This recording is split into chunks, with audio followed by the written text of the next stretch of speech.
భార్యాభర్తల మధ్య విడిపోయే సమస్యలు ఉండవు, కానీ ఇద్దరు తగోలు అంటే గొడవలు పడుకుంటూ ఉంటారు, చికాకు, మనశ్శాంతి ఉండదు. పొద్దున్నే సాయంత్రం దాకా కొట్లాడుకున్నా మళ్ళీ సాయంత్రం ఒకటవుతూ ఉంటారు. ఇది ఒక రకమైనటువంటి కుజదోష ప్రభావం. అయితే అది మూడో ఇంట కాబట్టి కుజదోషం కాదు. అదే లగ్నం అయితే అది కూడా కుజదోషం కాదు, కానీ ఆ స్థాయి, ఆ డిగ్రీస్ని బట్టి కూడా మనం చూసుకోవాలి. డిగ్రీస్ అంటే ఇప్పుడు కుజుడు ఒక్కడే ఉన్నాడు అనుకోండి, దాని ప్రభావం ఏ నష్టము కలగచేయదు. ఆ కుజుడితో మనం ఆపోజిట్ శత్రుగ్రహం అంటే బుధుడు కానీ లేదంటే శని కానీ ఇలా ఉన్నప్పుడు కొన్ని విషయాలలో బాగుంటుంది, మళ్ళీ ఆర్థికపరమైనటువంటి విషయాలలో బాగానే అభివృద్ధి ఉంటుంది. కాకపోతే వివాహ విషయాల్లో కానీ కొన్ని విషయాలలో మాత్రం సమస్యలు ఉంటాయి. అలా కుజుడు 3వ స్థానంలో ఉన్నట్టయితే కుటుంబ స్థానం ప్రకారంగా పర్వాలేదు, కొన్ని చిన్న సమస్యలే ఉంటాయి. తర్వాత 4వ ఇంట కుజుడు 4వ స్థానం వృశ్చిక రాశిలో ఉన్నాడు అనుకోండి, అది స్వస్థానంలో కుజుడు ఉండడం వల్ల చక్కగా అన్ని విషయాలలో కూడా బాగా కలిసి వస్తుంది. ఏ పని చేసినా కలిసి రావడం, తన మంచి తెలివితేటలతో నడుచుకోవడం, ఏదాన్నైనా కూడా సరే సాధించే వరకు నిద్రపోరు. వాళ్ళ మనసులో పడింది అనుకోండి, ఇది చెయ్యాలి, ఇది సాధించాలి అని చదువు పైన పడ్డారంటే చదువు పైనే ధ్యాస.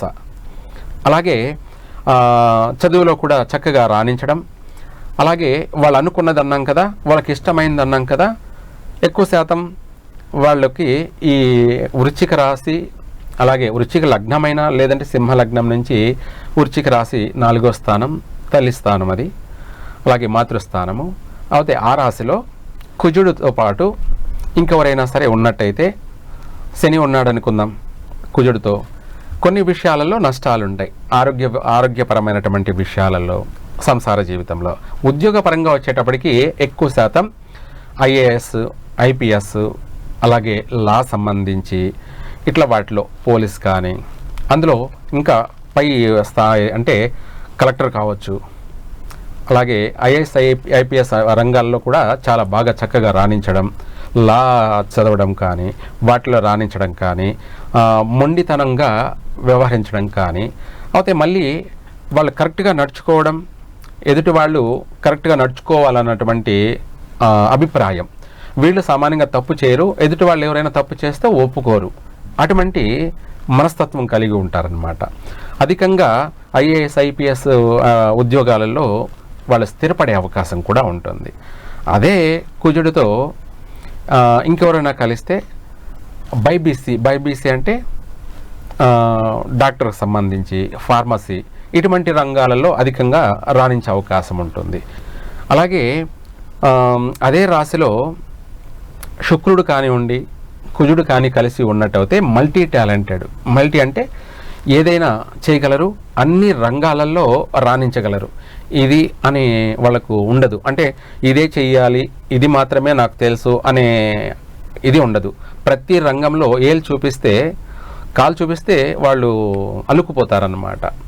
అలా ప్రతి దాంట్లో కూడా మంచి టాలెంట్ పర్సన్గా, ఏ విద్యలోనైనా సరే, ఏ ఉద్యోగంలోనైనా సరే, ఏ యొక్క వృత్తిలోనైనా సరే అన్ని రంగాలలో కూడా రాణించగలరు.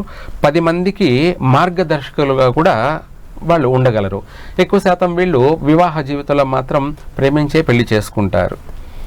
అలాగే జీవితం అంతా కూడా స్థిరపడతారంటే మళ్ళీ మధ్యలో ఎప్పుడైనా ఎడబాట్లు, తరచు ఇడిపోయే సమస్యలు కూడా వస్తూ ఉంటాయి. ఈ యొక్క 4వ స్థానంలో, మాతృస్థానంలో కుజుడు, శుక్రుడు కలిసి ఉండడం వల్ల. అలాగే 5వ స్థానం, పంచమ స్థానం, అది మనకు సింహరాశి నుంచి సింహం, అలాగే కన్య, తుల, వృశ్చికం, ధనుష్ అనేది గురుస్థానము, పంచమ స్థానం, 5వ స్థానము. ఇక్కడ వచ్చేటప్పటికి ఇది సంతాన స్థానం. సంతాన విషయంలోకి వచ్చేటప్పటికి ఇంకా అగ్ని పరీక్షల్లాగా ఉంటాయి. సంతానం చాలామందికి ఆలస్యంగా కలగడం, ఇంకా కూడా చెప్పాలి అంటే తరచు అబార్షన్లు జరుగుతూ ఉండడం. ఇది పంచమ స్థానం అనేది సంతాన స్థానం కాబట్టి కుజుని యొక్క ప్రభావం ఎక్కువగా ఉంటుంది సంతాన విషయంలో. అందుకనేసే ఈ యొక్క పంచమ స్థానంలో కుజుడు ఉన్నట్టయితే వీలైనంత వరకు సర్పశాంతి జరిపించుకోవడం కానీ, లేదా కుజుడికి సంబంధించి ఏదైనా హోమం చేసుకోవడం కానీ, లేదంటే నాగ ప్రతిష్ఠ చేయడం కానీ, ఇది కాకపోతే పుట్టకు ఒక 41 రోజు కానీ 108 రోజులు కానీ పుట్టకు వచ్చేసి ప్రదక్షిణ చేయడం, అలా చేసినట్టయితే మనం చేసే విధి విధానాలు చేయడం వల్ల ఆ యొక్క కుజుడి అనుగ్రహం వల్ల వాళ్ళకు సంతాన ప్రాప్తి కలిగే అవకాశం ఉంటుంది. అది కూడా పుత్ర సంతాన ప్రాప్తి కలిగే అవకాశం ఉంటుంది.